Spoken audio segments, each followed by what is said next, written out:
नमस्कार, मैं हूं आपके साथ आरती सिंह आजाद और रुक करते हैं खास खबरों की ओर। 27 अक्टूबर 2020 को विधायक जगन्नाथ ढोने का गीतानगर परिसर के उनके निवास स्थान पर निधन हुआ था। निधन के पहले वह अत्यंत तनाव में थे। मृत्यु के 2 दिन पहले वह मुंबई के धर्मादाय आयुक्त कार्यालय गए थे। वहां से आने के बाद ही उनकी संदेहास्पद मौत हुई थी। ऐसा आरोप दिवंगत विधायक की पत्नी प्राध्यापक डॉक्टर श्रीमती आशाताई ढोने ने मंगलवार को एक पत्रकार परिषद में लगाया। अपने पति की मृत्यु के बाद इस साजिश में परभणी के एक विधायक व डॉक्टर ढोने के करीब 2 पूर्व विधायक हैं। सीबीआई जांच से बड़ी खलबली मच सकती है।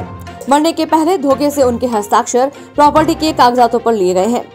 करोड़ों रुपए मूल्य की संपत्ति हड़पने के लिए यह साजिश रची गई है। संस्था से अलग होने के लिए उन्हें 8 करोड़ रुपए रिश्वत देने का प्रयास भी किया गया है। ऐसा आरोप लगाते हुए इस षड्यंत्र में शामिल सभी की सीबीआई जांच करने की मांग दिवंगत विधायक की पत्नी प्राध्यापक डॉक्टर श्रीमती आशाताई ढोने ने की है। साबित करून समाजापुढे मला बाहेर फेकायच्या ट्रस्ट पासून त्यांनी हे प्रयत्न केले। नंबर 1 हे सगळं मला नंतर कळलं, आधी त्यांनी व्हिडिओ सर्क्युलेट नाही केलं। साहेबची डेथ नंतर तो नातेवाईक जो कधी गेटच्या आत यायचा नाही, डॉक्टर जेव्हा जिवंत होते, डॉक्टर साहेब पोरगी आयुष्यभर आनंदात राहू शकते आणि जे आपण सगळे आम्हाला 1-1 कोटी भेटेल म्हणून हे सगळे जेवळ नातेवाईक सगळं आम्हालाही काय भेटू शकते। त्यांनी असं बोललं, तो आहे नाही ट्रस्ट मध्ये। त्यांनी खूप प्रयत्न करत होता तो ट्रस्ट मध्ये यायला, त्याला कधीच ट्रस्ट मध्ये घेतला नाही। वंदना ताईंनी नाही घेतला, साहेबांनी नाही घेतलं। बहुतेक साहेबला माहित असेल की हा ना ते चॅप्टर आहे म्हणून, है ना, म्हणून नाही घेतलं त्याला। पण त्यांनी किती इंटेलिजंटली आमच्या अथर्वला कसं चालाकीने त्यांनी फासलं आणि ट्रस्ट मध्ये घुसण्याचा प्रयत्न केला। त्याच्या मला काही टेन्शन नाही, कारण चॅरिटी मध्ये खरंच खरं होणार, खोटंच खोटं होणार आहे। डॉक्टर साहेबनी जे तयार केलेले आहे त्याच्यावर ओरिजिनल साइन कोणचे, नकली साइन कोणते डॉक्टरचे, आता सगळं एन्क्वायरी चॅरिटी मध्ये होणार आहे। तुम्हाला मी सगळं मोडस ऑपरेंडी सांगून राहिली, कसं झालंय एक प्रकार तुम्हाला मी सांगून राहिली। तो मग मला हे सगळं सोडून दे, चांगलं आयुष्य जगायचं, छोटासा घर आपलं, छोटीशी गाडी आपली, मस्त गोवा जाऊ, फिरू, एन्जॉय करू। पण हे सगळं जे आहे सोडून दे। कशाला हे सगळं त्याग देते?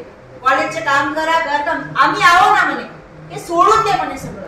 मी म्हटले मी कुठे साया करत नाही, कारण डॉक्टर साहेबांनी आधीच म्हटलं होतं की साया करायचं नाही, मी कुठे साईन नाही करत म्हटलं। त्यानंतर झाला माझ्या चरित्र हननच्या पूर्ण स्टोरीज, माझा मेंटल टॉर्चर सगळं सुरू झालं।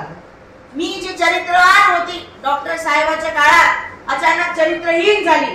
माझे व्हिडिओ सर्क्युलेट करण्यात आलं, समाजामध्ये दाखवण्यात आलं, खूप मला मानसिक ताण देण्यात आलं आणि मला इतकं टेन्शन दिलं की मी साहेबाचा तो मोठा बंगला आणि मी फक्त 2 जोडी कपडे घेऊन माझी छोटीशी आराध्या जी फक्त 2 वर्षाची होती तिला घेऊन मी जठारपेठ मध्ये माझ्या आईच्या जुन्या छोटूसा 2 रूमच्या घर। ये दोनों जो है ये छोटे मछली है, वो बड़ा मछली है।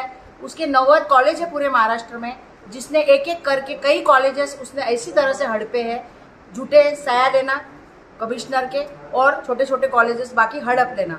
पातूर में वो गलत जगह आ गया। हमने पूरी तहकीकात की, 4 साल से इस नतीजे पे पहुंचे और मुझे ऐसा लगता है कि एक माड़ी की संस्था हथियाने का ये बहुत बड़ा प्लान है। फिलहाल इतना ही। खबरों का सिलसिला लगातार जारी है। नमस्कार।